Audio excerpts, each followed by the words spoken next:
नमस्कार। आप सब लोगों का एक बार फिर से बहुत बहुत स्वागत है अपने इस YouTube चैनल में।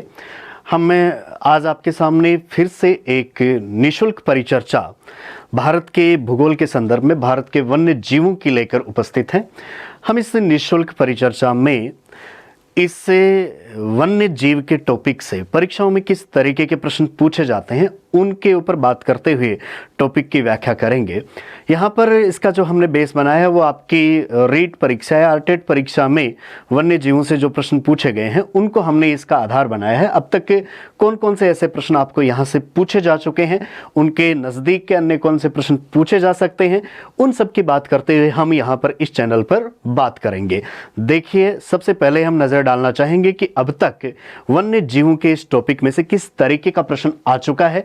उस प्रश्न को बेस बनाते हुए आगे हम भारत के कुछ वन्य जीवों के बारे में पढ़ना चाह रहे हैं। देखिए, सबसे पहले एक नज़र हम देखें प्रश्नों में।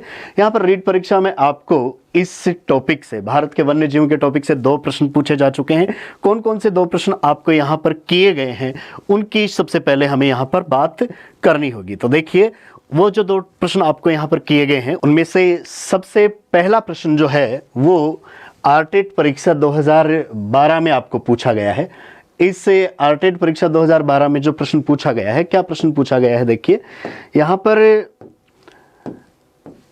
प्रश्न आपको किया गया है कि भारत में किस क्षेत्र में आपको याक पशु मिलता है। बहुत ही आसान प्रश्न पूछ लिया गया क्योंकि याक बहुत सारे हम लोगों ने नाम सुना है। याक, पहाड़ी बैल, जो आपको उत्तर भारत में या हम हिमालय प्रदेश में देख सकते हैं, वहाँ पर हमें मिलता है।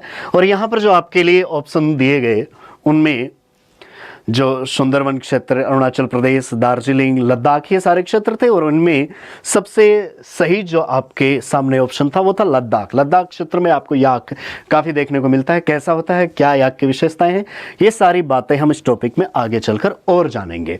तो देखिए, पशु के रूप में या वन्य जीव के रूप में आपको इस टॉपिक में से प्रश्न पूछा गया, किसका, याक का। दूसरा प्रश्न क्या है उस पर हम दृष्टि डालें तो देखिए, वन्य जीवों के कम होने का प्रमुख कारण पूछा गया है कि किस कारण से वन्य जीव कम हुए हैं। तो देखिए, एक ऑप्शन तो आपको दिया गया कि प्राकृतिक आवासों का नष्ट होना। जहां पर वन्य जीव जिस प्राकृतिक आवास में, जिस एरिया में रहते हैं, उस क्षेत्र में मानव ने कुछ आर्थिक गतिविधियां की, वहां पर मानव ने रहना शुरू किया, कुछ औद्योगिक इकाइयां स्थापित की। ऐसा होने से उनका प्राकृतिक आवास था वो नष्ट हो गया, तो उस कारण से भी वन्य जीवों की कमी आई है। तो यहाँ पर दूसरी बात ये कही गई है कि बांधों का निर्माण, बाढ़, और चौथा ऑप्शन आपको दिया गया था नगरीकरण। देखिए, जो प्रश्न बनाया गया उसमें ऐसा नहीं बनाया गया कि एक ऑप्शन आपको पूरी तरीके से सही दिया जाए और बाकी सारे गलत हों, ऐसा ऑप्शन नहीं बनाया गया। यहाँ पर देखिए, प्राकृतिक आवासों का नष्ट होना वन्य जीवों के कम होने का एक प्रमुख कारण है, लेकिन प्राकृतिक आवास नष्ट कैसे हुए, मानव की कुछ आर्थिक गतिविधियों के कारण, उसके औद्योगिकीकरण के कारण, और हम साथ साथ बात कर सकते हैं नगरीकरण के कारण भी। तो देखिए, यहाँ पर एक से अधिक ऑप्शन आपको इस संदर्भ में सही मिल रहे थे। बोर्ड ने भी जब आंसर की बनाई तो इस प्रश्न के एक से अधिक उत्तर सही माने, तो जिसने ए किया हो या जिसने डी किया हो, दोनों में से कोई भी किया उसको सही माना है उन्होंने, तो दोनों ही इसके विकल्प सही माने गए हैं। तो ये तत्व अब तक इस टॉपिक से क्या प्रश्न पूछे गए हैं, भारत में कौन कौन से वन्य जीव हैं उनके बारे में हम यहाँ पर जानने की कोशिश करते हैं। कौन कौन से महत्वपूर्ण वन्य जीव हैं, कौन से एरिया में निवास करते हैं और उनकी कुछ महत्वपूर्ण विशेषताएं क्या है, ये सारा हम इस टॉपिक में यहाँ पर जानेंगे। सबसे पहले हम बात कर लेते हैं नॉर्थ इंडिया में कौन से वन्य जीव आपको देखने को मिलते हैं। तो देखिए, नॉर्थ इंडिया में जहाँ तक हम बात करें, जम्मू कश्मीर, लद्दाख, हिमाचल प्रदेश, उत्तराखंड, सिक्किम और यहाँ तक चलें तो नॉर्थ ईस्ट के कुछ भागों तक आपको एक जैसे प्रकार के ही कुछ वन्य जीव देखने को मिल जाते हैं। सबसे पहले हम नाम की बात करें तो देखिए, नॉर्थ इंडिया के इस पर्वतीय क्षेत्र में मिलता है आपको कौन सा, याक। जो आपकी परीक्षा में पूछा गया कि याक कहाँ पर मिलता है, तो देखिए, लद्दाख के एरिया में मिलता है। उसके नीचे के क्षेत्रों में भी याक देखने को मिल जाता है। याक के अलावा हम देखें तो दूसरा एग्जाम्पल आपको यहाँ पर मिल जाता है कौन सा, जोमो। जो याक और जो डोमेस्टिक कैटल है उसके मिश्रण से, उसकी हाइब्रिड जो नस्ल है उससे आपको जोमो जो है वो देखने को मिलता है। इसके अलावा हम बात कर सकते हैं इस एरिया में बर्फीले क्षेत्रों में हिम तेंदुआ, स्नो लेपर्ड की, यहाँ पर एक भारल या ब्लू शीप या हम नीली भेड़ जिसका उच्चारण कर सकते हैं, शानहेलन, ये आपको यहाँ पर देखने को मिलता है। भारल काफ़ी बड़े सींगों वाली, कियांग जिसको तिब्बती जंगली गधा भी हम कह सकते हैं, ये तिब्बत के एरिया में और इस हिमालय प्रदेश में पाया जाता है। इसके अलावा हिमालयन तहर जो एक प्रकार की जंगली बकरी की नस्ल है वो आपको यहाँ पर देखने को मिलती है। लाल पांडा वैसे देखा जाए तो नॉर्थ ईस्ट में काफ़ी ज़्यादा है, सिक्किम अरुणाचल उधर आपको देखने को मिलता है। हिमालय प्रदेश में हम इसकी बात कर सकते हैं लाल पांडा की, ये नॉर्थ ईस्ट में आपको कुछ देखने को मिलता है। क्या लाल पांडा, इसकी और आगे हम चर्चा करेंगे। इसके अलावा हंगुल जिसको कश्मीरी बारहसिंगा कहा जाता है, कस्तूरी मृग, ये कुछ प्रमुख वन्य जीव हैं जो आपको नॉर्थ इंडिया में देखने को मिलते हैं। तो इन वन्य जीवों के बारे में हम और थोड़ी जानकारी यहाँ पर देखना चाहेंगे इनकी पिक्चर के साथ में कि किस तरीके के दिखते हैं, क्योंकि जैसे ही हम इनकी पिक्चर देखते हैं तब हमारे दिमाग में थोड़ी सी ये इमेज क्लियर होती है, वरना हम सिर्फ नाम रटते हैं, क्योंकि इनमें से बहुत सारे ऐसे वन्य जीव हैं जो हमने रियल में नहीं देखे होते हैं। तो ऐसी स्थिति में हमें उनकी अगर पिक्चर मिले तो हम उसको, उस नाम को इस पिक्चर से रिलेट कर सकते हैं और थोड़ा सा उसको ज़्यादा याद रखा जा सकता है, ताकि परीक्षा तक हमारे लिए उपयोगी हो सके। देखिए, सबसे पहले जो आपकी परीक्षा में प्रश्न पूछा गया याक। याक आपको नॉर्थ इंडिया में लद्दाख के अलावा हिमाचल प्रदेश, उत्तराखंड, इन सब के पहाड़ी क्षेत्रों में देखने को मिलता है। देखिए, इसके शरीर पर आपको काफ़ी ज़्यादा बाल देखने को मिलते हैं और काफ़ी बड़ी साइज का भी ये देखने को मिलता है। ये दोनों तरीके का आपको देखने को मिलेगा। ये डोमेस्टिक भी है, ये वाइल्ड भी है, जंगली रूप में भी आपको देखने को मिलता है और लोगों ने इसको पालतू भी बना रखा है। आप अगर जाकर देखें इस हिमालय क्षेत्रों में तो ये पर्यटन के लिए भी इन लोगों के काफ़ी काम आ रहा है। याक को यदि हम देखें तो ये आप अंग्रेजी में हम देखें तो याक मेल फीमेल दोनों के लिए नाम आता है, लेकिन अगर हम तिब्बती भाषा में, उस क्षेत्र की भाषा में देखें तो अधिकतर उन्होंने याक जो शब्द लिया है वो केवल मेल के लिए लिया है, फीमेल के लिए उन्होंने अलग लिया है। यहाँ पर हम याक की बात करते हैं, याक जैसे शब्द आता है जैसे पहाड़ी बैल, तो ये एक बैल की नस्ल मानी जाती है। मेल फीमेल दोनों के लिए ये शब्द काम में लिया जा सकता है। हिमालय प्रदेश में आपको ऐसा याक देखने को मिलता है, तो बहुत इंपॉर्टेंट है। बहुत बार परीक्षा में याक के बारे में ही पूछा जाता है, तो आप यहां पर याक को ध्यान में रख सकते हैं।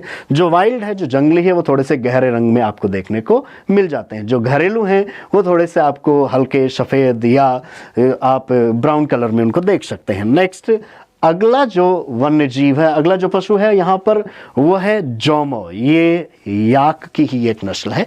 ये जो जंगली याक है और जो घरेलू मवेशी है, उन दोनों के मिश्रण से, उन दोनों की एक संकर नस्ल है जो यहाँ पर आपको देखने को मिलती है। क्या? जोमो। ये भी आपको नॉर्थ इंडिया के हिमालय प्रदेशों में, तिब्बत में, हिमाचल, उत्तराखंड, जम्मू कश्मीर, लद्दाख, इन सब क्षेत्रों में देखने को मिल जाता है। तो प्रश्न आपको याक पूछा गया है तो ऐसा भी पूछा जा सकता है कि जोमो कहाँ देखने को मिलता है और कैसा जोमो दिखता है। तो ये आपने यहाँ पर बात की है जोमो की। इसके अलावा नेक्स्ट हम बात करें, ये हिम तेंदुआ विलुप्ति के कगार पर था, बहुत कम देखने को मिलता है, रेयर केस में देखने को मिलता है।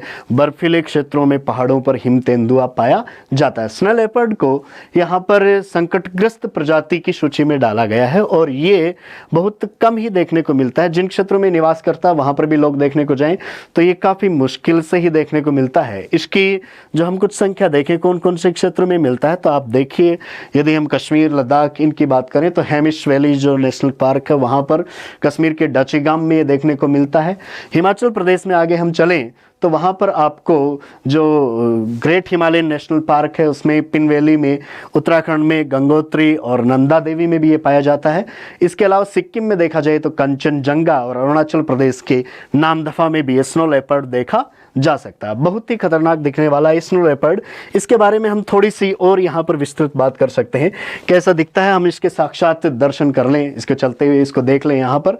तो देखिए, स्नो लेपर्ड से संबंधित हमारे पास एक यहाँ पर वीडियो है। ये ऐसे बर्फीले क्षेत्रों में, हिमालय के, लद्दाख के बर्फीले क्षेत्रों में आपको देखने को मिल जाता है, कभी कभार ही देखने को मिलता है। ये हिमाचल प्रदेश की जो स्पीत घाटी है वहाँ पर पिछले कुछ दिनों में देखा गया था। वहाँ पर आप देख सकते हैं इसके शरीर पर, इसकी पहचान कर सकते हैं इस पर पाए जाने वाले जो ये स्पॉट हैं उनके माध्यम से। तो ये यहाँ पर नज़दीक से इसको देखने पर ये काफ़ी खतरनाक भी हो सकता है। और इस हिमाचल प्रदेश से लेकर उत्तराखंड और उसके भी ऊपर चलें तो लद्दाख के क्षेत्र में, वहाँ पर ये वाकई में बहुत शानदार है, बहुत खतरनाक हो सकता है।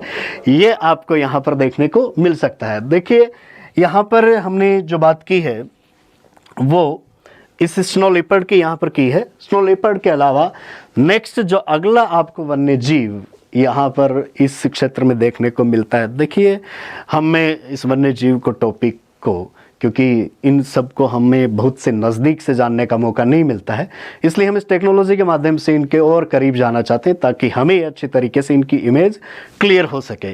तो देखिए, स्नो लेपर्ड के बाद में, हिम तेंदुआ के बाद में अगली नस्ल आपके सामने है लाल पांडा, रेड पांडा। क्या है ये रेड पांडा? ये वास्तव में देखा जाए तो एक भालू प्रजाति की नस्ल है, लेकिन है काफ़ी छोटा।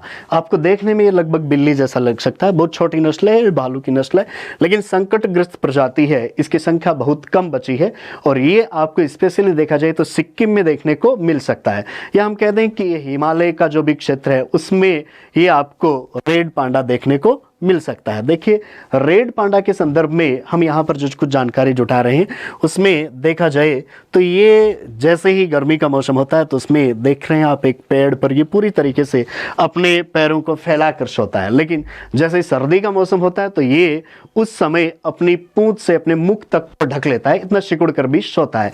तो ये आपको इससे हिमालय प्रदेश में देखने को मिलता है, क्या? लाल पांडा। इसके अलावा नेक्स्ट अगली बात आप कर सकते हैं ब्लू शीप, या जिसको कहते हैं हम क्या? भारल, या ब्लू शिप नाम आते आपके सामने आ जाता है नीली भेड़, शान हेलन। ये एक भेड़ की ही विशेष प्रजाति है जो आपको काफ़ी जंगली लग रही है, काफ़ी बड़े इसके सींग होते हैं और हिमालय के बहुत ज़्यादा ऊंचाई वाले भागों में ये भारल आपको देखने को मिलता है। प्रश्न परीक्षा में बेशक पूछा जा सकता है कि भारल कौन से प्रदेश में देखा जाता है, कैसा है भारल, कैसा दिखता है। ये देखिए, यहाँ पर हम भारल की बात कर रहे हैं, काफ़ी मोटे और बड़े सींग वाला ये एक आपको जंगली भेड़ जैसी नस्ल देखने को मिल सकती है। काफ़ी बड़ी इसकी साइज होती है और हिमालय के ऊंचे क्षेत्रों की यदि आप कुछ डॉक्यूमेंट्रीज देखें, कुछ स्लाइड्स देखें तो वहां पर आपको ये जरूर देखने को मिल सकता है भारल। भारल के बाद में नेक्स्ट है हिमालयन तहर। ये भी आपको कश्मीर, लद्दाख इन क्षेत्रों में देखने को मिल जाती है। ये एक जंगली बकरी की नस्ल है हिमालयन तहर। ये आप देख रहे हैं इसकी साइज थोड़ी सी बड़ी होती है, काफ़ी बड़े सींग है और चूंकि ये ठंडे प्रदेशों में है इसलिए इसके आपके शरीर के ऊपर बाल काफ़ी ज़्यादा आपको दिख रहे हैं। ये हिमालयन तहर है। आपको तहर नाम से प्रश्न पूछा जा सकता है। नीलगिरी में भी, दक्षिण भारत में भी आपको ऐसी जंगली बकरी की नस्ल देखने को मिलेगी, नीलगिरी तहर। ये है हिमालयन तहर जो कि आपको कश्मीर, लद्दाख इन क्षेत्रों में देखने को मिल जाती है, या हम कह दें उत्तरी भारत के हिमालय जो राज्य हैं उनमें आपको ये हिमालयन तहर देखने को मिलता है। नेक्स्ट अगली बात करें हम, ये तिब्बत के क्षेत्र में विशेष रूप से पाया जाने वाला है तिब्बती जंगली गधा, इसको हम कहते हैं, या हम कह सकते हैं क्या? कियांग। प्रश्न आ सकता है कियांग नाम से, तो प्रश्न जैसे आपको पूछा जाए कियांग, कियांग कैसा है, क्या जानवर है, कैसा दिखता है, तो बहुत सिंपल सा आप देखें तो इसकी इमेज आपको दिख रही है, गधे जैसी दिख रही है, लेकिन ये एक गधे की विशेष प्रजाति है तिब्बती जंगली गधा और इसकी संख्या भी काफ़ी कम है। ये तिब्बत के उन ऊंचे ठंडे भागों में, मरुस्थलीय क्षेत्रों में पाया जाता है, कियांग या तिब्बती जंगली गधा। नेक्स्ट आप कश्मीर देखें तो ये है हंगुल, जिसको कहा जाता है कश्मीरी बारहसिंगा। यहाँ पर इसकी संख्या देखी जाए तो बहुत कम है, बहुत कम मात्रा में ये बचे हैं हंगुल। प्रश्न हो हंगुल या कश्मीरी बारहसिंगा पूछा जाए तो सीधा सीधा आंसर हो सकता है कि कश्मीर में आपको मिलता है, लेकिन हंगुल नाम से प्रश्न पूछा आपको जा सकता है तो ये विशेष रूप से आपको देखने को मिलता है कहाँ पर? कश्मीर के एरिया में देखने को मिल जाएगा। नेक्स्ट इसी से मिलती जुलती हम कुछ हिरण की प्रजाति देखें तो कस्तूरी मृग है, मस्क डियर। कस्तूरी के बारे में आपने काफ़ी सुना है कि ये एक सुगंध को लेकर इधर उधर भटकता रहता है और जो वास्तव में इसकी नाभि में ही होती है। मस्क डियर, ये कस्तूरी मृग आपको मिलता है कहाँ पर? हिमालय प्रदेश में, ऊंचे हिमालय इन भागों में, कश्मीर में आपको देखने को मिलता है मस्क डियर। ये सारी बातें हमने यहाँ पर उत्तरी भारत के वन्य जीवों में जो हिमालय प्रदेश में पाए जाते हैं उनके संदर्भ में कि एक बार हम फिर बात करें हमने कौन कौन से यहाँ पर वन्य जीव देखे थे। तो देखिए, यहाँ पर उत्तरी भारत में आपने सबसे पहले बात की याक। याक से मिलती जुलती नस्ल में नेक्स्ट हमने देखा कौन सा? जोमा। जोमा के अलावा हिम तेंदुआ, स्नो लेपर्ड, और उसके बाद में आपने बात की किसकी? रेड पांडा, लाल पांडा। इसके अलावा ब्लू शिप या भारल, हिमालयन तहर, कियांग, हंगुल और मस्क डियर या कस्तूरी मृग। अब हम चलते हैं भारत के पूर्वी भागों में, नॉर्थ ईस्ट सहित पूर्वी भारत के राज्यों में कौन कौन से मुख्य वन्य जीव आपको देखने को मिलते हैं जो संकटग्रस्त भी हैं, उनकी संख्या भी काफ़ी कम बची है और उनको विशेष रूप से संरक्षित करने के प्रयास भी सरकार द्वारा किए गए हैं। लेकिन उनमें से कुछ ऐसे नाम हैं जो आपको परीक्षाओं में पूछे जा सकते हैं। कौन कौन से ऐसे नाम हैं जो पूछे जा सकते हैं? तो देखिए, नॉर्थ ईस्ट में चलेंगे तो एक नाम तो आपको पूछा जा सकता है गयाल। गयाल या मिथुन नाम से आपको प्रश्न पूछा जाए तो ये अरुणाचल प्रदेश में आपको ज़्यादातर घरेलू एक पशु के रूप में ही देखने को मिल जाता है, गयाल या जिसको मिथुन, जो वहाँ के लोग इसको काम में लेते हैं। नेक्स्ट बहुत महत्वपूर्ण प्रश्न इस एरिया से जो बनता है वो यही बनता है, एक सींग का गेंडा, एक सींग वाला गेंडा या राइनोसोर आपको भारत के पूर्वी भागों में देखने को मिलता है। असम में विशेष रूप से ये देखा जा सकता है। राइनोसोर नाम से प्रश्न आए, एक सींग वाले गेंडे के नाम से प्रश्न आए, तो ये आपको कहां पर देखने को मिलेगा? असम में देखने को मिलेगा। असम सहित आसपास के इन भागों में और नॉर्थ इंडिया के मैदानों में भी कहीं कहीं एक सींग का गेंडा देखा जा सकता है। काफी भारी भरकम और बड़ा जानवर आपको देखने को मिलेगा, एक सींग वाला गेंडा। इसके अलावा नेक्स्ट अगले नाम आ सकते हैं आपके सामने, गोल्डन लंगूर, जो सोने जैसे रंग का दिखता है, विलुप्ति के कगार पर है, लेकिन आपको असम के इन जंगलों में देखने को मिल सकता है। नेक्स्ट अगला नाम हम देखें कौन सा? सेंगई, जो आपको यहां पर मणिपुर और आसपास के क्षेत्रों में देखने को मिलता है। हुलोक गिबन, काफी बड़ी साइज का ये बंदर है जो आपको यहां पर मेघालय में, इसमें त्रिपुरा, मिजोरम, इस क्षेत्रों में देखने को मिलता है। हिमालयन शीरो, ये एक प्रकार की जो बकरी की नस्ल है पहाड़ी क्षेत्रों में या जंगली क्षेत्रों में, वो भी आपको यहां पर मिजोरम के इन भागों में देखने को मिल जाती है। एक विशेष प्रजाति जो विलुप्ति की कगार पर है वो है क्लाउडेड लेपर्ड, जिसके शरीर पर आपको बादलों जैसे या चकते मिलते हैं, धूमिल तेंदुआ जिसको हम कहते हैं, क्लाउडेड लेपर्ड, वो भी आपको यहाँ पर त्रिपुरा और मेघालय में देखने को मिलता है। इसके अलावा हम बात कर सकते हैं यहाँ पर त्रिपुरा में एक लंगूर की प्रजाति की, फायर्स लंगूर, यहाँ पर सुंदरवन डेल्टा में रॉयल बंगाल टाइगर और उड़ीसा के इन तटीय भागों में ऑलिव रिडले कछुआ, ये कुछ महत्वपूर्ण जीव हैं जो आपको यहाँ पर पूर्वी भारत से पूछे जा सकते हैं। कैसे दिखते हैं? क्योंकि हमने बहुत सारे इन जीवों को सीधा फेस टू फेस नहीं देखा है, तो ऐसी स्थिति में हम इनको थोड़ा और ज़्यादा जानने की कोशिश करें। इसके लिए हम इनकी इमेज को देखकर और ज़्यादा इनको क्लियर कर सकते हैं कि कैसे दिखते हैं ये सब। तो आइए सब पे ऊपर एक नज़र हम डालते हैं इनकी इमेज के माध्यम से। सबसे पहले आपके सामने आ रहा है कौन सा? एक सींग वाला गेंडा, राइनोसोर, बहुत बड़ा, बहुत भारी, काफ़ी मोटी चमड़ी जिसकी आपको दिखती है। यह है एक सींग का गेंडा जो असम के अभयारण्य में पाया जाता है। असम में इसको संरक्षित करने के काफ़ी प्रयास किए गए हैं। ये एक विशेष प्रजाति है जो आपको केवल इसी एरिया में देखने को मिलती है और इसकी नाक के ऊपर आपको यहाँ पर एक सींग देखने को मिलता है, तो ये एक सींग के गेंडे के रूप में जाना जाता है जो आपको उत्तरी पूर्वी भारत में देखने को मिलता है। एक सींग के गेंडे के बाद में दूसरा आप देख सकते हैं मिथुन या गयाल, ये अरुणाचल प्रदेश में मिलने वाला काफ़ी ज़्यादा आपको सामान्यतः बैल जैसा दिखता है, ये है मिथुन या गयाल, अरुणाचल प्रदेश में विशेष रूप से आप इसको देख सकते हैं। नेक्स्ट अगला है सेंगई, ये एक हिरण जैसी प्रजाति आपको देखने को मिल रही है और इसके सिर के ऊपर देख रहे हैं, देखिए यहाँ पर 4 सींग जैसे आपको मिल रहे हैं। ये मणिपुर में विशेष रूप से पाया जाता है और मणिपुर में इसको संरक्षित करने की बहुत कोशिशें की जा रही हैं। बहुत कम संख्या में बचा है सेंगई, तो सेंगई नाम से प्रश्न पूछा जाए तो नॉर्थ ईस्ट में चलना है और वहां पर भी मुख्य रूप से कौन सा?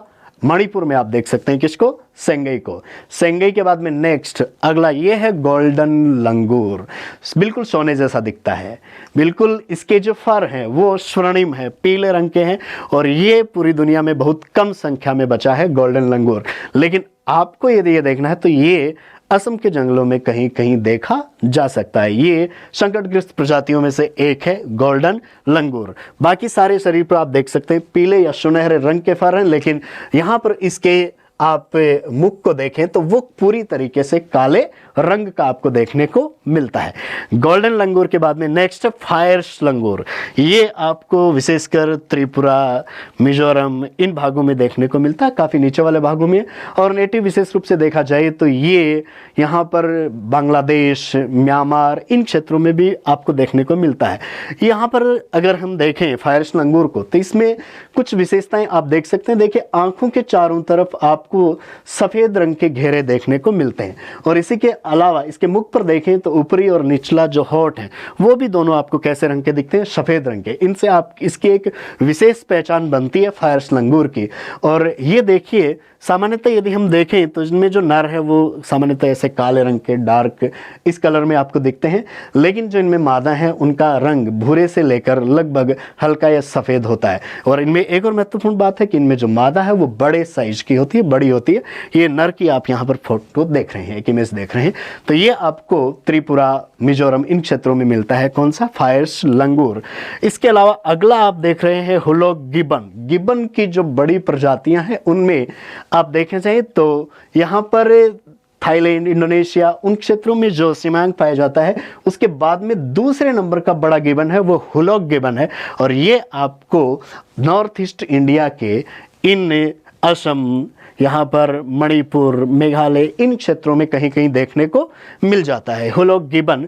हुलॉक गिबन की भी एक महत्वपूर्ण विशेषता, इसके आंखों के ऊपर आपको दो सफ़ेद पट्टी विशेष रूप से देखने को मिलती हैं और ऐसा लगता है इसने कोई मास्क लगाया है, ऐसी आपको इसकी इमेज को देखकर लग सकता है। ये हुलॉक गिबन है, काफ़ी बड़े साइज का ये गिबन है। इसके बाद में हम बात करें तो यह क्लाउडेड लेपर्ड बहुत कम संख्या में बचा है, इसको संरक्षित करने के प्रयास किए जा रहे हैं। बहुत मुश्किल से ये देखने को मिलता है और यहाँ पर मेघालय के आप जंगलों में देखें तो वहाँ कहीं कहीं पर ये धूमिल तेंदुआ या क्लाउडेड लेपर्ड वहाँ पर जांचा देखा गया है। वहाँ पर इसको संरक्षित करने के लिए कई प्रकार के प्रयास किए गए हैं। यह है क्लाउडेड लेपर्ड। प्रश्न कई बार ऐसा भी पूछा जा सकता है कि क्लाउडेड लेपर्ड कहाँ पर पाया जाता है। तो यहाँ पर इसके ऊपर आप देख सकते हैं कुछ चकते से बादलों जैसे बने हुए हैं। ये विशेष तेंदुआ है। आपने इससे अलग प्रकार का जो देखा था वो हिमालय के बर्फीले क्षेत्रों में देखा था, जो कि हिम तेंदुआ था। ये दूसरे टाइप का है। क्लाउडेड लेपर्ड के अलावा नेक्स्ट आप देख रहे हैं हिमालयन शेरो। ये एक जंगली बकरी जैसी नस्ल लग रही है, हिमालयन शेरो। ये भी आपको नॉर्थ ईस्ट के जंगलों में देखने को मिलती है। विशेषकर देखें तो मिजोरम में, त्रिपुरा में, मणिपुर में, मेघालय में इन क्षेत्रों में इसको देखा जा सकता है, हिमालयन शेरों को। नेक्स्ट इसके बाद में हम बात करें, ये रॉयल बंगाल टाइगर। दिखने में शायद बहुत ज़्यादा ये खतरनाक आपको दिख सकता है। पश्चिम बंगाल के सुंदरवन डेल्टा में विशेष रूप से मिलता है। इसके अलावा यदि देखा जाए तो मध्य भारत तक, मध्य प्रदेश, छत्तीसगढ़ इन सब भागों में और भारत के अन्य भी जो नेशनल पार्क हैं, टाइगर रिजर्व है, वहाँ पर इनको छोड़ा गया है। ये यहाँ पर इसकी संख्या लगातार जैसे जैसे गिरती जा रही है, वैसे वैसे इसके लिए बचाने के लिए सरकार ने प्रयास किए हैं। प्रोजेक्ट टाइगर चलाया है, जिसके तहत बहुत सारे टाइगर रिजर्व बनाए गए हैं। ऐसी स्थिति में आप राजस्थान में भी देखें तो 3 टाइगर रिजर्व बनाए गए हैं इसको संरक्षित करने के लिए। और आगे चलकर 2006 में एक बाघ संरक्षण प्राधिकरण का गठन भी किया गया है, जो इन पर निगरानी रखने का काम कर रहा है। आगे हम देखें तो ये ओडिशा के भीतरकनिका में आपको एक कछुए की विशेष प्रजाति मिलती है, ओलिव रिडले कछुआ। इस प्रजाति का बहुत कम देखने को मिलता है और इसकी संख्या बहुत कम बची है, तो इसको भी संरक्षित करने की बहुत सारी कोशिशें की गई हैं। तो ये आपको ओलिव रिडले मिलता है कहाँ पर? ओडिशा में। यहाँ पर हमने नॉर्थ ईस्ट में जिनमें या ईस्ट इंडिया में जिन कुछ जीवों की बात की है उनको यदि हम देखें तो देखिए, आपने देखा ओलिव रिडले कछुआ, रॉयल बंगाल टाइगर, ये एक विशेष रूप से हिमालयन शेरो, जंगली बकरी जैसी नस्ल लग रही है वैसे हिरण से मिलती जुलती। ये क्लाउडेड लेपर्ड आपको इस भाग में देखने को मिलता है। हुलॉक गिबन, बहुत बड़ी साइज का गिबन। इसके अलावा फायर्स लंगूर, ये गोल्डन लंगूर आपको यहाँ पर देखने को मिला। मणिपुर में यहाँ पर हम चलें तो ये शेंगई आपको देखने को मिला। अरुणाचल प्रदेश में मिथुन या गयाल, और इसके अलावा हमने देखा असम के अभयारण्य में एक सींग वाला गैंडा। विशेषकर आप काजीरंगा में इसको देख सकते हैं। तो देखिए, ये सारा था डिटेल जो पूर्वी और उत्तरी पूर्वी भारत के वन्य जीवों के संदर्भ में। अब पूर्वी भारत से हम चलते हैं दक्षिणी भारत और मध्य भारत के कुछ वन्य जीवों की यहाँ पर हम बात करेंगे। एक एक जो वन्य जीव है उनमें से भी विशेष रूप से वो जिनकी संख्या बहुत कम है, जो एंडेंजर्ड स्पीसीज हैं, उनकी हम विशेष रूप से यहाँ पर बात कर रहे हैं क्योंकि परीक्षाओं में उन पर विशेष फोकस किया जाता है। तो देखिए, साउथ इंडिया के इस भाग में तमिलनाडु, केरल, कर्नाटक, महाराष्ट्र, आंध्र प्रदेश, या हम देखें इस पूरे पश्चिमी घाट में, यहाँ पर बहुत सारे प्रकार के वन्य जीव पाए जाते हैं क्योंकि ये वो एरिया है जहाँ बायोडाइवर्सिटी या जैव विविधता बहुत ज़्यादा है। इसलिए आपको यहाँ पर बहुत सारे प्रकार के वन्य जीव मिल सकते हैं, लेकिन सबको हम यहाँ पर नहीं देख पाएंगे। ये अपनी बहुत छोटी क्लास होगी जिसमें पूरी इंडिया के वाइल्ड लाइफ को एक साथ नहीं देख पाएंगे, क्योंकि अगर हमें पूरी इंडिया के वाइल्ड लाइफ में एक एक के बारे में विस्तार से जानना है तो उसके लिए हमें लगभग 7-8 क्लास में उसकी पूरी बात की जा सकती है। काफ़ी लंबा वो डिस्कशन हो सकता है।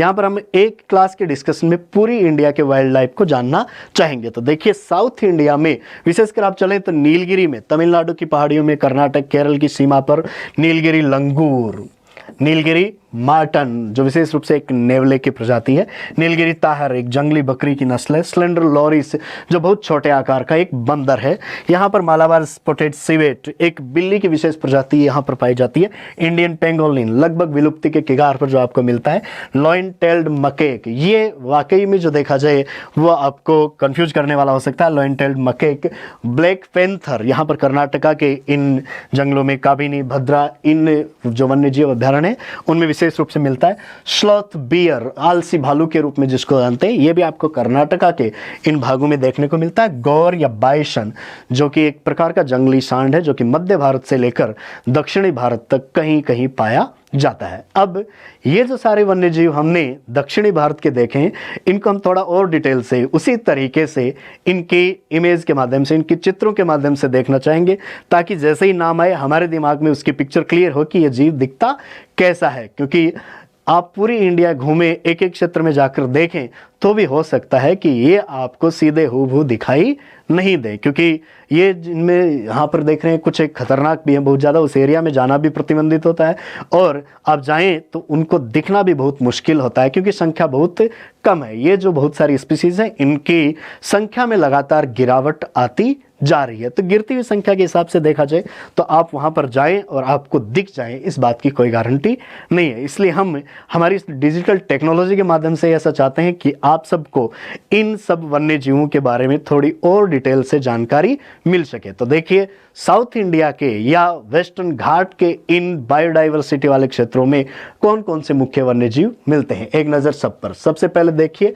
ये गौर या बाइसन, गौर कहा जा सकता है, बाइसन कहा जा सकता है, जंगली सांड आप कह सकते हैं। ये आपको मध्य भारत में छत्तीसगढ़, मध्य प्रदेश, महाराष्ट्र, कर्नाटक से लेकर आपको पश्चिमी घाट के क्षेत्रों में देखने को मिलता है। काफ़ी भारी भरकम और बड़ी साइज इसकी आपको देखने को मिलती है। आपने लगभग इससे मिलता जुलता जो देखा है वो याक देखा है, जो कि हिमालय प्रदेश में, और उसके शरीर पर काफ़ी बड़े बाल थे, लेकिन इसमें ऐसा बाल नहीं आपको देखने को मिलते हैं। ये साइज इसकी काफ़ी बड़ी है और काफ़ी विशालकाय आपको देखने को मिल सकता है। ये गौर या इसको हम कह सकते हैं क्या, बाइसन। इसके बाद में नेक्स्ट आप अगला देख पा रहे हैं स्लॉथ बियर। ये इसमें आपको एक चीज़ कंफ्यूज कर सकती है, इसके यदि आप यहाँ पर नाखून देखें तो काफ़ी बड़े हैं और इसके बड़े नाखूनों को देखकर ऐसा आइडिया लगाया जाता है कि ये आलसी भालू है, स्लॉथ बियर, या हम कहते हैं इसको आलसी भालू, लेकिन वास्तव में ऐसा नहीं है। यदि आप इसके नज़दीक जाएं तो ये हमला भी कर सकता है। ये इसके बड़े नाखूनों को देखकर ऐसा कभी भी आइडिया नहीं लगा लेना है कि ये बैठा ही रहता है, ये कोई काम नहीं करता है, या अपनी मेहनत नहीं करता है, चलता नहीं है। ये स्लॉथ बियर आपको विशेष रूप से कर्नाटका के इन भागों में देखने को मिलता है। वेस्टर्न घाट के साथ साथ महाराष्ट्र से लेकर नीचे केरल तक कहीं कहीं देखा जा सकता है। स्लॉथ बियर के बाद में आप यहाँ पर देख सकते हैं ब्लैक पैंथर। ब्लैक पैंथर ये वैसे तो इंडिया के कई भागों में देखने को मिल जाता है, लेकिन साउथ इंडिया में विशेषकर स्लॉथ ये ब्लैक पैंथर देखा जा सकता है। ब्लैक पैंथर ये आपको बिल्कुल पूरी तरीके से काले रंग की बिल्ली जैसा दिखाई देता है, क्योंकि ये जो पैंथर हम देखें या लेपर्ड हम देखें या टाइगर हम देखें तो ये सारी कैट की ही स्पीसीज हैं जो आपको अलग अलग आकार, अलग अलग रंग, अलग अलग स्पॉट के रूप में देखने को मिलती है। ये ब्लैक पैंथर कर्नाटका में विशेष रूप से आपको देखने को मिल जाएगा। आप कर्नाटका के अलावा वेस्टर्न घाट के साथ साथ चलते अन्य राज्यों में भी इसको देख सकते हैं और इंडिया के कई पार्ट्स में ब्लैक पैंथर देखा जा सकता है। ब्लैक पैंथर के बाद में नेक्स्ट ये है लॉयन टेल्ड मकेक। देखिए यहाँ पर ये लॉयन टेल्ड मकेक हम कह दें या शेर जैसी पूंछ वाला लंगूर कह दें, ये इसको देखें आप तो ये आपको पर्याप्त कंफ्यूज कर सकता है। आप इसकी पूंछ को देखें तो सामान्यतः जो बंदर की पूंछ होती है उससे बिल्कुल अलग पूंछ है। इसकी पूंछ के सिरे पर आप देखें तो यहाँ पर एक गुच्छा है, जैसा शेर की पूंछ में होता है ठीक वैसे ही यहाँ पर इसकी सेफ है। तो इसकी पूंछ को देखकर ऐसा आइडिया लग सकता है कि ये कहीं शेर नहीं हो। और केवल पूंछ ही नहीं, आपको चेहरे को देखकर भी ऐसा थोड़ा थोड़ा भ्रम हो सकता है, क्योंकि इसके चेहरे के चारों तरफ बाल काफ़ी ज़्यादा हैं, जैसे एक शेर में आपको देखने को मिलते हैं। सामान्यतः ये काले रंग में आपको देखने को मिलता है, लेकिन इसके चेहरे के चारों तरफ जो बाल हैं वो आपको लगभग गोल्डन या सिल्वर कलर में देखने को मिल जाते हैं। तो ऐसे बालों के कारण ये आपको देखने में एक लगभग शेर जैसी शेप का दिख सकता है, लेकिन ये है लॉयन टेल्ड मकेक। ये एक बंदर की विशेष नस्ल है जो शेर जैसी पूंछ वाला है, और ये आपको वेस्टर्न घाट में, पश्चिमी घाट प्रदेश में मिलता है। केरल के कुछ भागों में आप देख सकते हैं इसको, साइलेंट वैली के क्षेत्रों में ये देखा जा सकता है। पाल घाट दर्रे के आसपास के जो एरिया हैं वहां पर लॉयन टेल्ड मकेक को देखा जा सकता है। कैसा है लॉयन टेल्ड मकेक, इसके बारे में थोड़ी सी हम और जानकारी को हम एक वीडियो के माध्यम से देख सकते हैं। यहाँ पर और भी ज़्यादा इंटरेस्टिंग इसको हम बना सकते हैं कि कैसा ये दिखता है, कैसे ये चलता है। तो देखिए, ये दिखने में बिल्कुल लगभग शेर जैसा आपको दिख सकता है, और इसकी पूंछ जो विशेष रूप से शेर जैसी ही है।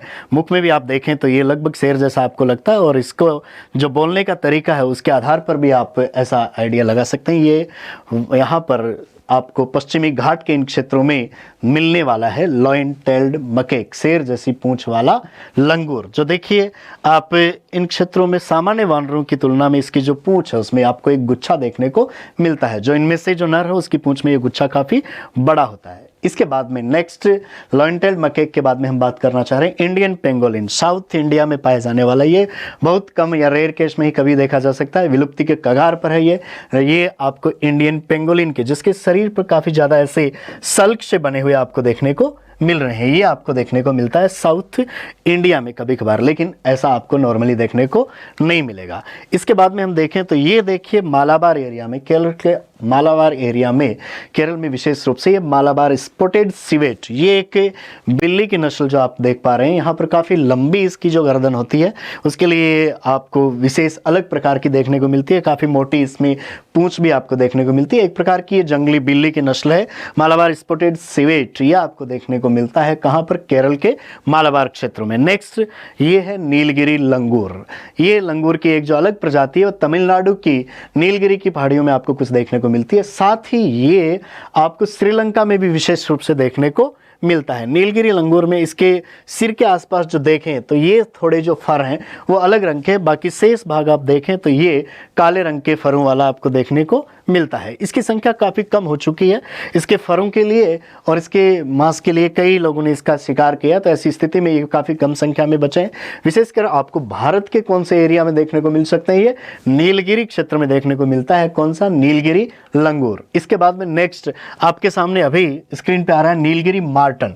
ये भी विशेष रूप से नीलगिरी एरिया में ही देखने को मिलता है।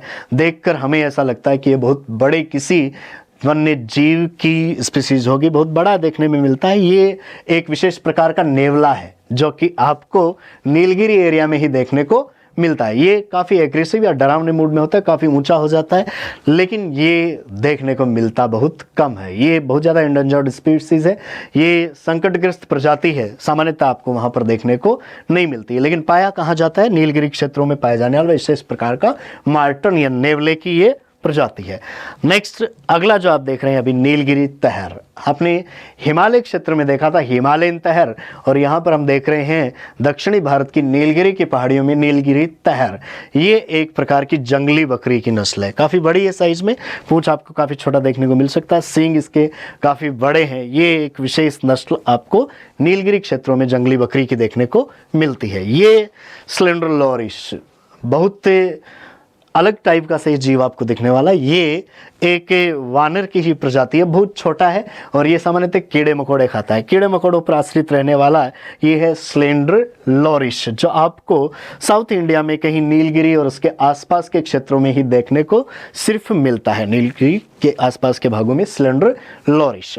नेक्स्ट इसके बाद में हम बात करें किंग कोबरा। वेस्टर्न घाट में भी आप देख सकते हैं, वहां पर भी आपको किंग कोबरा देखने को मिलता है। सबसे बड़े जहरीले सांपों में यदि देखा जाए तो किंग कोबरा का नाम आता है। ये काफ़ी बड़ी साइज का हो सकता है, 10 से लेकर 15 फीट तक का ये देखा जा सकता है, और ये जो जहर उगलता है ये काफ़ी खतरनाक देखा जाता है आम लोगों में। जैसे ही कोबरा का नाम आता है तो काफ़ी ज़्यादा उनमें डर उत्पन्न करने वाला है ये कोबरा।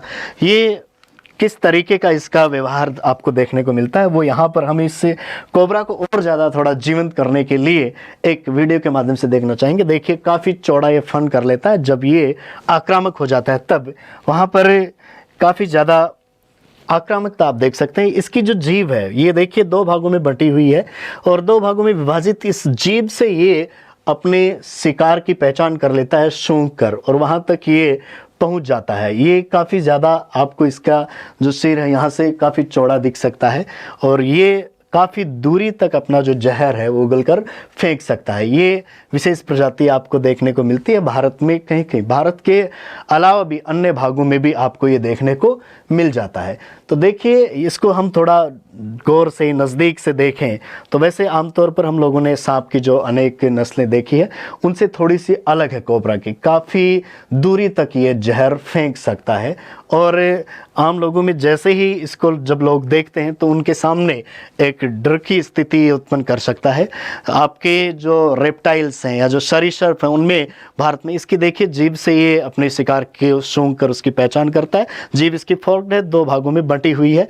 तो ये भारत के जो रेप्टाइल्स हैं उनमें राष्ट्रीय ये काफ़ी दूरी तक ऐसे जहर फेंक सकता है। ये हमारी यहाँ पर जो बात हो रही है वन्य जीवों के संदर्भ में उनको थोड़ा और ज़्यादा इंटरेस्टिंग बनाने के लिए और ज़्यादा उनको हम नज़दीक से देख पाने के लिए हम आभारी हैं नेशनल ज्योग्राफी के, जिस पर ऐसी डॉक्यूमेंट से आपको समय समय पर देखने को मिल सकती हैं। नेक्स्ट इसके बाद में यदि हम बात करें तो आपको पश्चिमी भारत के कुछ भागों में एवं मध्य भारत के कुछ भागों में भी आपको अलग अलग प्रकार के कुछ वन्य जीव देखने को मिल सकते हैं। कौन कौन से ऐसे वो प्रमुख वन्य जीव हैं जिनकी पहले हम यहाँ पर बात करेंगे। तो देखिए पश्चिमी और मध्य भारत तक चलते हुए यहाँ पर आप गुजरात के क्षेत्र में देखें तो विशेष रूप से 2 नाम आपके सामने आते हैं। एक तो है एशियाई शेर। एशियाई शेर भारत में आपको गुजरात के गिर क्षेत्र में देखने को मिलता है। गिर लॉयन के नाम से भी हम इसको जान सकते हैं। एशियाई शेर की प्रजाति को संरक्षित करने का प्रयास गिर अभयारण्य में यहीं पर किया गया है, गुजरात में ही किया गया है। इसके अलावा गुजरात में आपको दूसरी जो एक महत्वपूर्ण वन्य जीव मिलता है वो घोड़खर।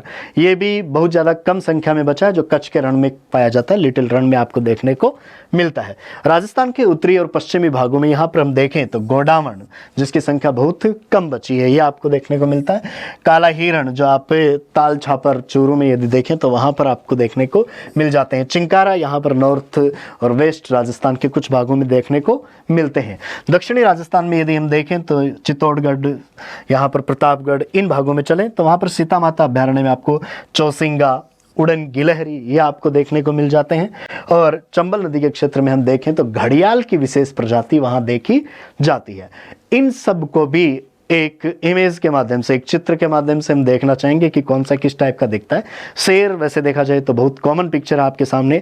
एशियाई शेर को यदि आप देखें तो जिसको गिर लॉयन भी आप कह सकते हैं, ये गुजरात के एरिया में पाया जाता है। यहाँ पर गुजरात का जो गिर क्षेत्र है उसमें विशेष रूप से एशियाई शेरों का संरक्षण किया जाता है। गिर लॉयन के अलावा दूसरा आप देख पा रहे हैं ये है घुड़खर।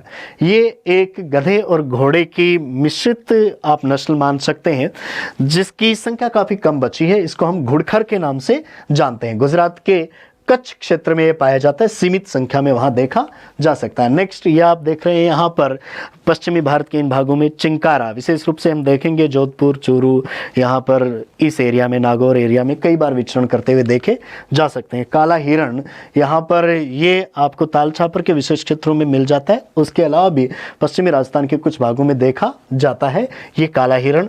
नेक्स्ट इसके अलावा बात करें गोडावण, बहुत ही संकटग्रस्त प्रजाति, बहुत कम या हम मान लें लगभग न के बराबर ये देखने को आपको मिलता है। पश्चिमी राजस्थान में ये पाया जाता है, विलुप्ति के कगार पर है, या हम कहते हैं लगभग विलुप्त हो चुका है, क्योंकि आप कहीं भी इनको देखने जाएं तो आसानी से आपको दिखते नहीं है। गोडावण के अलावा नेक्स्ट आप बात कर सकते हैं चौसिंगा, दक्षिणी राजस्थान में ये पाया जाता है। हिरण की एक विशेष प्रजाति आपको मिलती है चौसिंगा।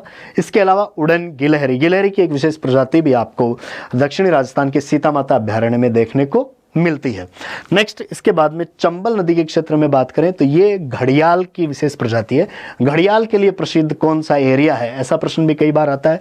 घड़ियाल अभयारण्य, चंबल घड़ियाल अभयारण्य के नाम से कई बार प्रश्न आपको पूछा जाता है। देखने में आपको सामान्य जो भी मगरमच्छ, क्रोकोडाइल आप देखें, नाम सुने, उनके जैसा ठीक वैसा ही लगता है, लेकिन ये एक ऐसी अलग स्पीसीज है जिसमें देखिए मुख इसका काफ़ी लंबा होता है। इसको कहा जाता है विशेषकर घड़ियाल।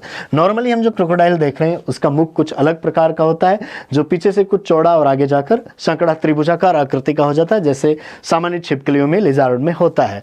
लेकिन इसमें काफ़ी लंबा आपको इसका जबड़ा दोनों देखने को मिलते हैं। यह है घड़ियाल जो आपको चंबल के क्षेत्रों में मिलता है।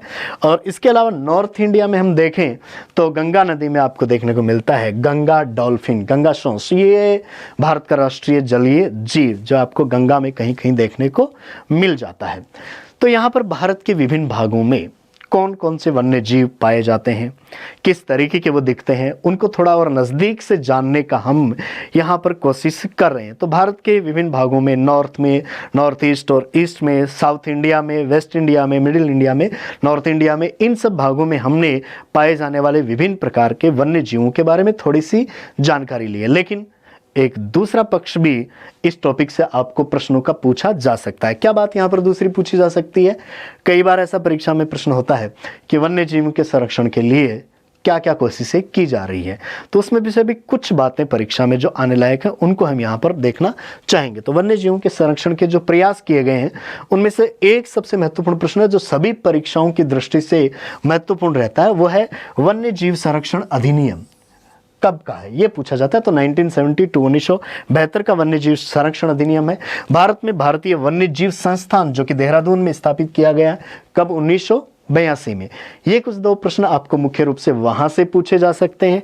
और भी इसके अलावा क्या संरक्षण के प्रश्न बनते हैं वो देखिए। यहाँ पर कुछ प्रोजेक्ट हैं जो विभिन्न प्रकार के वन्य जीवों को बचाने के लिए शुरू किए गए हैं। कुछ एक प्रोजेक्ट इनमें पर्याप्त महत्व वाले हैं जिनके बारे में पूछा जा सकता है। तो देखिए, कश्मीर के इन भागों में हम देखें तो हंगुल या कश्मीरी बारहसिंगा और कस्तूरी मृग, मस्क डियर, इनको बचाने के लिए जो प्रोजेक्ट चले हैं वो 1970 के आसपास ऐसी परियोजनाएं चली जिनमें हंगुल और कस्तूरी मृग की घटती हुई संख्या पर यहाँ पर नियंत्रण पाने हेतु उनको बचाने के प्रयास किए गए हैं। एशियाई शेर जो कि गुजरात के गिर क्षेत्र में पाया जाता है उसको बचाने के लिए भी प्रोजेक्ट 1972 से चल रहा है।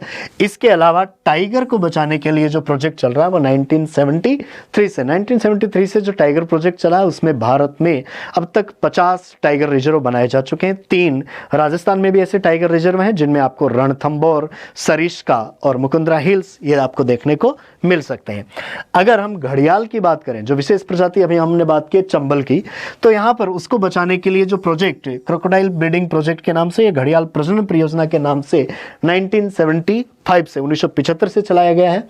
एक सींग का गेंडा जो हमने नॉर्थ ईस्ट इंडिया में जिसकी बात की थी उसकी घटती हुई संख्या को देखते हुए उसको बचाने के लिए प्रोजेक्ट चल रहा है 1987 से। 1987 से प्रोजेक्ट राइनोसोर चल रहा है।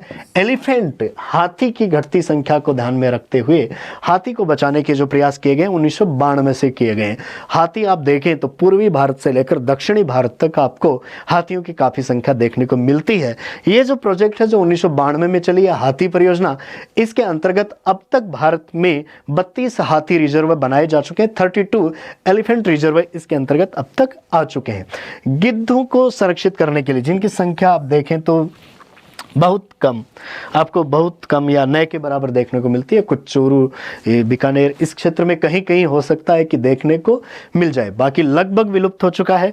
2006 में इसको बचाने के लिए संरक्षण के प्रयास शुरू किए गए हैं। और स्नो लेपर्ड या हिम तेंदुआ, उसको बचाने का जो प्रोजेक्ट है वो 2009 से शुरू किया जा चुका है, जिसमें हमने उत्तर भारत के जो हिमालय के जो बर्फीले क्षेत्र हैं वहाँ पर हिम तेंदुए के बारे में जानकारी ली थी।